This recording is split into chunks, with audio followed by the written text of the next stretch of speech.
नमस्कार, मैं आशीष राठौर आपका फिर से एक बार स्वागत करता हूं।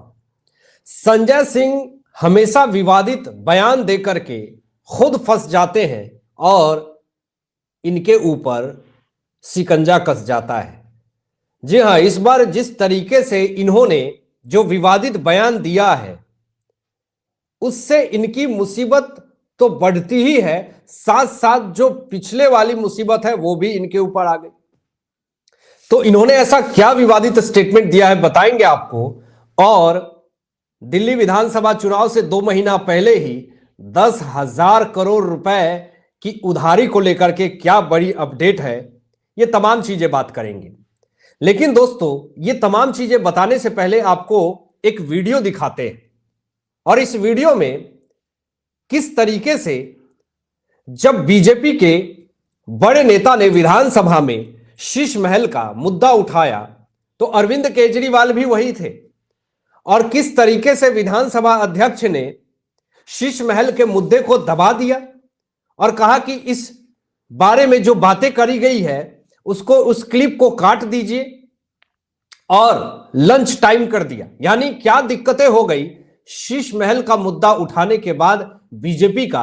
पहले तो आप इस वीडियो में देखिए, फिर पूरा भ्रष्टाचार का फाइल आपको खुद समझ में आ जाएगा। दिल्ली की जनता देख रही है, अभी सरकार का कोई भविष्य नहीं है। ये तालाब का गंदा पानी है, सड़ गया अभी। अब इसको बदलने की जरूरत है, क्योंकि ये लोग भ्रष्टाचार पर विश्वास करते हैं, लोक कल्याण पर विश्वास नहीं करते। ये साफ दिखाई दे रहा है। आज 280 में मेरा शीश महल के बारे में मैंने जानकारी देना चाहिए थी, बात करना चाहिए थी, पूरा 280 हटा दिया गया। क्यों हटा दिया गया? जब मेरे 280 में ये आ गया कि शीश महल में 2022 अप्रैल को जो एंट्री हुई थी और 24 में जो फर्क, कितना सामान कहां से आया, हटा दिया जाए, ये हटा दिया जाए, क्योंकि ये सच है। सच है इसलिए हटा दिया जाए, इसलिए हटा दिया जाए क्योंकि ये सच है। आपने 280 क्यों हटाया? क्या केजरीवाल जी ने जो किया है सदन की कार्रवाई मत रोकिए, सच को आने दीजिए जनता के बीच में। ये आपका अध्यक्ष जी, मैं फिर कहूंगा, शीश महल पर यहां चर्चा करवाइए। शीश महल में भ्रष्टाचार पूरी जोर शोर से हुई है, इसीलिए लंच कर दिया गया और बीजेपी के बड़े नेता ने जो शीश महल का मुद्दा उठाया उनके माइक को बंद कर दिया गया। आखिर इस विषय में खुल करके बात क्यों नहीं करती आम आदमी पार्टी? अब शक तो और ज्यादा इनके ऊपर जा रहे हैं। अपने भ्रष्टाचार का पर्दाफाश हो रहा है तो फिर अरविंद केजरीवाल विधानसभा में लॉरेंस बिश्नोई, अपहरण, अत्याचार, चोरी, ये तमाम चीजें लेकर के दिल्ली पुलिस और गृह मंत्री अमित शाह को टारगेट कर रहे हैं। दिल्ली में 10 सालों में इन्होंने क्या किया उस विषय में बात नहीं करनी है। 6 महीना तिहाड़ जेल में रह करके आए, उस बीच में दिल्ली की जनता के साथ कितनी गलत प्रताड़ना हुई और कितने बुरे दौर से दिल्ली की जनता गुजरी, इस विषय में नहीं बात करना है।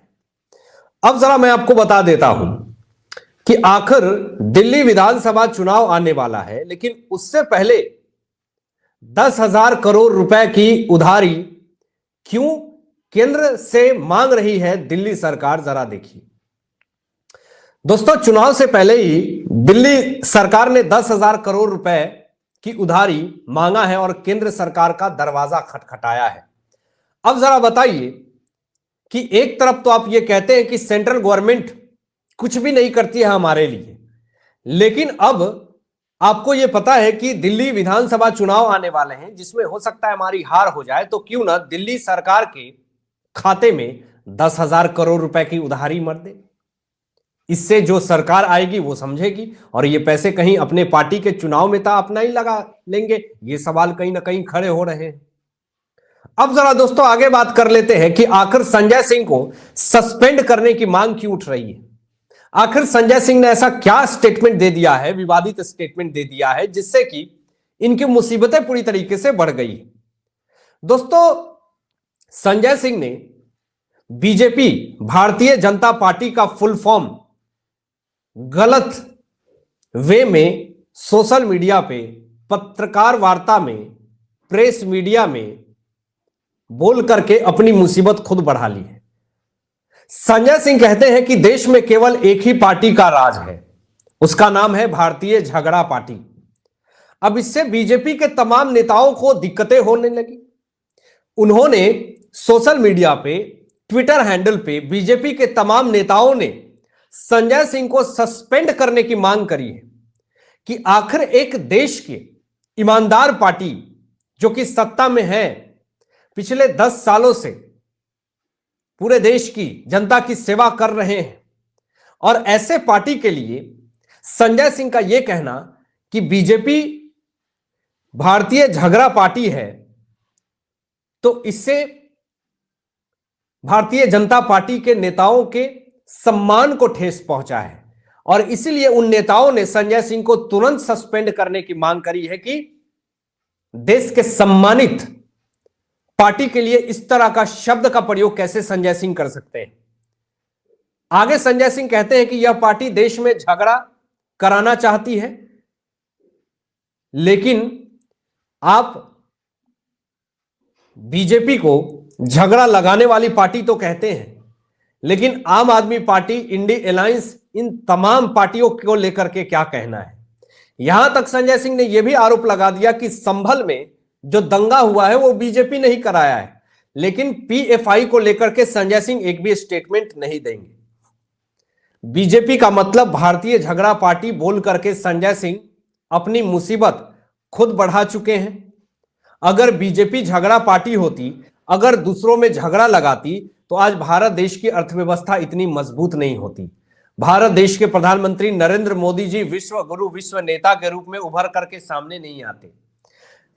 भारत देश के प्रधानमंत्री नरेंद्र मोदी जी का पूरे विश्व में इस तरह से सम्मान नहीं होता। पूरे देश में, पूरे विश्व में जो मोदी मोदी का डंका बज रहा है वो नहीं होता। जितने बड़े राज्य हैं इस भारत देश में, हर जगह पे, चाहे मध्य प्रदेश, राजस्थान, महाराष्ट्र, तमाम जगहों पे बीजेपी की ही पार्टी, बीजेपी की सत्ता है।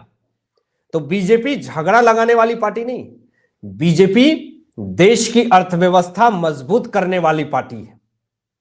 दोस्तों, बड़ी खबर यह भी आ रही है कि जैसे विधानसभा चुनाव नजदीक आ रहे हैं, अरविंद केजरीवाल पहली बार सफाई कर्मचारियों को अपने आवास पर बुला करके उनके जीवन और संघर्ष के अनुभव को सुना, चाय की चुस्कियां भी ली, चाय भी पिलाया।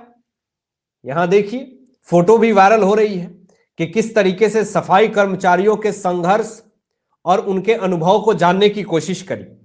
अब सवाल यह उठने लगा कि जब दिल्ली विधानसभा चुनाव आने वाले हैं 2 महीने बाद, तो अरविंद केजरीवाल को सफाई कर्मचारियों के संघर्ष और उनके अनुभव जानने हैं, लेकिन जब चुनाव नहीं नजदीक थे तब डीटीसी बस मार्शल कर्मचारी थे, अपने सैलरी को लेकर के इनके घर के बाहर धरना लगाए हुए थे, तो अरविंद केजरीवाल जी को कोई फर्क नहीं पड़ता है।